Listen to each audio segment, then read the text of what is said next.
여러분 안녕하십니까? 여러분의 희망 멘토 전옥표입니다. 제가 유튜브 방송을 시작한 지 3일째가 됩니다. 여러분 그동안 유익하셨습니까? 오늘은 우리 일상에서 항상 매너리즘에 빠지지 않고 어떻게 하면 도약하고 성장할 수 있는지 같이 생각해 보도록 하겠습니다. 우리가 하루하루 어떤 출발점에서는 매우 설레고 또 기대가 되는 출발점을 갖게 되지요. 근데 이 출발점에서 잘 시작해서 우리가 교육도 하고 노력도 하고 또 경험을 쭉 쌓다 보면 익숙함이라는 정착지의 스테이션에 이르게 됩니다. 그럼 이 익숙한 속에서는 이제 그대로 그냥 놔두면 안주하고 겨루고 또 관행으로 따라가다 보면 매너리즘이라는 것에 빠지게 됩니다. 그 매너리즘에 빠지게 되면은 권태롭고 무료하고 불안하고 좌절이 오는 거지요. 그래서 이 매너리즘에 그대로 놔두면 안 되는데 우리는 선택을 해야 됩니다. 그것을 저는 리부팅이라고 했어요. 다시 컴퓨터 전원을 껐다 켜는 우리의 삶을 다시 멈춰서서 바라보고 다시 출발하는 이러한 리부팅이라는 과정을 통해서 새로운 출발, 설렘과 기대되는 쪽으로 갈 수 있다라고 생각을 합니다. 제 유튜브 방송을 시청하시는 시청자 여러분, 저하고 같이 하시다 보면은 쭉 같이 가시면 몇 권의 책을 읽게 되고 또 많은 성찰을 같이 나눌 줄 믿습니다. 저는 최근에 이 리부팅이라는 책을 썼습니다. 여러분 기회 되시면 한 번씩 읽어보시고 또 기회가 안 되시더라도 번아웃 또 너무 힘들어 하는 경우에 이 책을 가지고 제가 계속해서 강론을 하고 여러분하고 이야기를 나누도록 하겠습니다. 우리가 살다 보면은 참 마음이 무겁고 힘들 때가 있습니다. 금년도도 이제 카렌더가 2장밖에 남지 않았습니다. 오늘 2019년 11월 첫 시작하는 아침입니다. 여러분하고 이렇게 만날 수 있어서 얼마나 설레고 좋은지 모르겠습니다. 다소 제가 부족하더라도 여러분 넓게 양해해 주시기 바랍니다. 여러분 마음이라는 것을 잘 알아야 됩니다. 우리가 두 가지를 살아가면서 알아야 되는데 한 가지는 행복이란 무엇인가 라는 부분하고 또 마음이라는 것이 무엇인가 라는 부분이에요. 사람이 죽을 때가 되면은 모든 것 다 놔두고 갑니다. 못 가져간다 그러지요. 그런데 꼭 가져가는 게 있다. 그 가져가는 게 무엇이냐? 바로 그 가져가는 것은 마음을 가져간다라고 합니다. 마음은 옛날에 아리스토텔레스는 가슴에 있다라고 했어요. 가슴이 뜨겁다, 마음이 뜨겁다.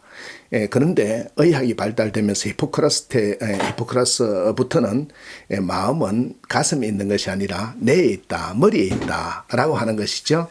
그래서 그 머리에 있는데 그것을 인수분해를 해보면 세 가지 주요 영역으로 요소로 구성되어 있습니다. 내가 마음을 가다듬어야지, 마음을 잘 다잡아야지 하는데 잘 안 잡히지요. 여러분 잘 들으세요. 마음은 생각과 감정과 기억으로 주로 구성이 되어 있어요. 그럼 마음을 강하게 하고 담대하라. 성경에서도 모든 것부터 물어 지킬 만한 것이 마음이라고 했습니다. 우리가 육체도 건강하게 잘 지켜야 되고 내 재산도 잘 지켜야 되고 내 명예도 잘 지켜야 되지만 그런 것들의 근원이 되는 마음을 지키라라고 하고 있어요. 왜? 마음은 생명의 근원이기 때문에 그렇다라는 것이지요. 마음을 잘 지키기 위해서는 방금 얘기했던 생각과 감정과 기억을 잘 지켜야 된다라는 거예요. 여러분 생각이라는 것은 뭐예요? 생각이라는 것은 우리가 마음을 잘 지키고 다스리기 위해서 좋은 생각을 가져야 된다라는 거예요. 나쁜 생각을 가지면 나쁜 행동이 연결되겠지요. 좋은 생각을 갖는 거. 여러분 좋은 생각이 뭐예요? 희망을 생각하는 거예요. 과거의 좌절과 또 미래의 불안을 버리고 앞으로 좋아질 거, 희망을 선택하는 것, 이게 좋은 생각입니다. 감정을 다스리고 지켜야 되는데 감정은 무엇일까요? 감정은 좋은 감정을 가지는 것은 원망하지 않는 것이 좋은 감정입니다. 내 자신에 대해서 원망하지 않고 남에 대해서 원망하지 않고 환경과 상황을 원망하지 않는 상태에 머물러 있는 것, 이것이 좋은 감정을 갖게 되는 거예요. 어떠한 형태에 대해서도 원망하지 않겠다. 나는 내 스스로의 중심 기준점에서 서 있겠다라는 게 감정을 관리하는 것이지요. 그리고 굉장히 중요한 것이 기억입니다. 우리가 마음이 상처를 입고 힘들어지는 이유는 우리 마음속에 있는 그 기억들, 나쁜 기억들이 작용돼서 그렇습니다. 나쁜 기억들을 버리고 좋은 기억, 우리에게 좋은 영향을 주는 그런 기억들을 자꾸 생각해내고 좋은 생각들을 해나갈 때 마음의 관리가 된다라는 것이지요. 우리는 돈도 잘 지키고 재산도 잘 지키려고 그러고 건강도 잘 지키려고 하는데 사실 마음을 잘 지키지 못함으로써 마음을 빼앗겨 버려가지고 혼이 나갔다, 정신이 나갔다 해서 하루 종일 어떻게 살았는지 모릅니다.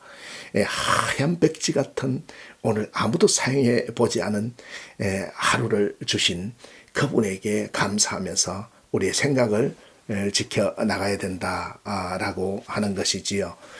그리고 저는 또 기독교 목회자로서 여러분하고 좀 나눌 얘기가 있습니다. 우리가 세상을 살아가면 열심히 사는 것도 중요하지만 성공을 해야 되는 거지요. 그 기적을 이루는 원리가 무엇일까요? 성경을 보면은 우리 상식으로 이해할 수 없는 수많은 사건들이 기록된 책이 바로 성경입니다.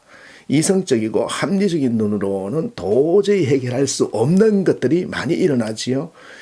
우리가 병든 자가 고쳐지고 또 죽은 자가 살아나고 또 가난한 사람이 부유하게 되고 아무것도 아닌 사람이 최고의 자리에 오르고 하는 것들이지요. 믿음과 순종의 힘으로 보면 기적의 역사가 일어나는데 누가복음 5장 4절에 7절에 보면 갈릴리 바다에서 어릴 때부터 평생 업으로 잔뼈가 굵었던 베드로 얘기가 나옵니다. 베드로, 야고보, 요한이 갈릴리 바다에서 밤새도록 고기를 잡았는데 한 마리도 잡지 못했어요.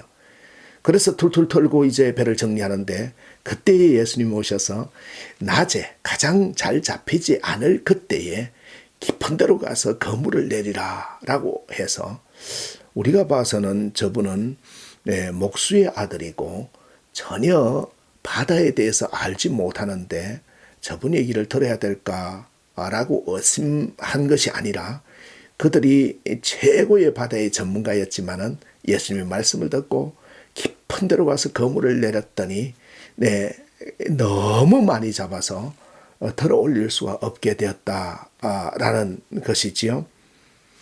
바로 여기에 우리는 기적의 원리를 발견할 수 있습니다. 밤이 새도록 수고하여서 잡은 것이 없지만은 선생님 지금 가라 하실 때 말씀에 의지하여 내가 그물을 내리리다 됐구나 반문하지 않고 나서게 되는 걸 볼 수가 있습니다. 우리는 말씀에 의지해야 됩니다. 성경의 기적은 예수님 말씀에 의지하였을 때 일어나는 걸 볼 수가 있습니다. 사랑하는 시청자 여러분, 성공하는 사람과 실패하는 사람의 차이는 어떤 말씀에 의지하느냐의 차이라고 합니다. 성공하는 사람은 긍정적인 말, 희망적인 말, 좋은 말을 의지한다고 합니다. 반면에 실패하는 사람들은 늘 부정적인 말, 실패의 말을 의지한다라고 하는 것이죠. 오늘 이렇게 베드로가 만선의 기적을 이룬 것들은 세상의 많은 소리에 귀 기울인 것이 아니라 오직 예수 그리스도의 말씀에 귀를 기울였다라는 걸 볼 수 있습니다. 상식적이고 전통적인 방법으로 우리가 살 것이 아니라 본질, 우리 창조의 본질에 따라서 살아가는 것이 얼마나 중요한 건가라는 걸 볼 수가 있는 것이지요. 우리가 또 한 가지 기적을 이루려면 깊은 데로 가야 된다라는 거예요. 여러분 깊은 데로 가서 그물을 내리라고 하셨는데 깊은 데는 기본적으로 그 갈릴리 바다의 깊이가 39 내지 47m 정도 됩니다. 풍랑이 심하게 일기 때문에 배가 전복되기도 하고 위험한 곳이지요. 그러나 주님은 오늘 깊은 데로 가라라고 하는데 바로 깊은 곳이 어떤 것이냐, 이성과 상식을 뛰어넘는 순종의 영역이다라는 거예요. 앞에서 마음의 관리라고 했는데 마음의 관리는 생각과 감정과 기억의 관리라는 거예요. 한번 실패한 기억이 있으면 다시 도전 안 하고 싶은 생각이 있지요. 그러나 그 생각을 바꾸고 감정을 바꾸고 도전해 나가는 기억으로 나갈 때 위험한 곳이지만은 또 여러 가지 불안한 요소들이 있겠지만은 우리는 얕은 곳에서 머무는 것이 아니라 깊은 데로 가야 된다라는 거예요. 마음을 다스리고 상대방의 마음을 헤아려 줄 때 우리의 정체성이 드러나게 되고 우리가 원하는 것들을 이룰 수가 있는 것이지요. 마음 깊은 데에는 양심이 자리 잡고 있고 또 인간을 창조하신 하나님의 형상이 자리 잡고 있는 것입니다. 여러분, 선한 양심을 가졌을 때 걱정할 필요가 없는 거예요. 우리의 마음 깊은 곳으로 또 좀 힘들고 어렵지만은 그 힘들고 어려운 곳으로 성큼성큼 나아갈 때 승리가 있는 걸 볼 수가 있습니다. 그리고 기적의 원리는 제일 중요한 것이 기대해야 된다라는 것입니다. 다시 말해서 꿈을 꿔야 한다라는 거예요. 간절히 바라면 이루어진다는 이야기가 있습니다. 잡은 것이 없지만은 너희 환경 속에서도 우리가 기대해야 된다라는 것입니다. 포항공대에 제가 강의를 간 적이 있었습니다. 그 포항공대에는 위대한 과학자 4명의 자대가 있습니다. 훌륭한 과학자들의 자대. 그런데 그 과학자들 4명은 에디슨, 아인슈타인, 맥스웰, 뉴턴 등이 그들인데요. 그런데 제일 재미있는 것은 그곳에 빈 자대, 그냥 사람이 앉을 수 있는 빈 자대 2개가 더 있습니다. 이름이 적혀 있는데 그 이름에는 미래 한국인 과학자라고 써 있습니다. 누가 그 이름을 바꿀 수 있을까? 지금 꿈꾸는 자, 기대하는 자가 되는 것입니다. 오늘 마틴 부비 얘기, 인간의 길이라는 책의 얘기를 여러분하고 나누면서 아침 방송을 마치려고 합니다. 마틴 부비는 모든 인간이 각자의 고유한 길을 가야 할 것을 교훈하고 있습니다. 이 책을 보면 한 랍비가 제자들에게 하나님의 마지막 심판을 잘 준비할 것을 다짐합니다. 근데 하나님께서 심판을 하실 때 묻습니다. 너는 왜 모세 같은 지도자가 되지 않았니? 너는 왜 엘리야 같은 능력의 예언자가 되지 않았니?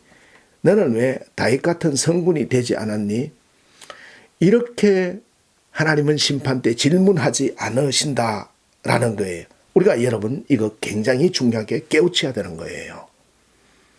너는 왜 모세처럼 엘리야처럼 다윗처럼 살지 않았냐? 이거 절대 질문하지 않으신다는 거예요. 그럼 뭐를 질문하시냐? 하나님께서는 마지막 때에 너는 왜 너이지 않았느냐? 너답게 살지 않았느냐? 라는 질문을 하신다는 거예요. 이처럼 우리는 우리 자신의 고유한 삶을 통하여 나의 삶의 깊이에 도달할 수 있는 것입니다. 이것은 한마디로 우리의 삶에 기대를 거는 것이에요. 여러분 삶에 기대를 걸면서 활기차게 오늘 11월도 출발하면서 승리하는 한 달 되시고 하루 되시기를 바랍니다. 여러분의 희망 멘토 전옥표였습니다. 지금까지 전옥표TV 시청해 주셔서 감사합니다. 구독 버튼 눌러주시고 좋아요 버튼 눌러주시면 큰 힘이 되겠습니다. 감사합니다.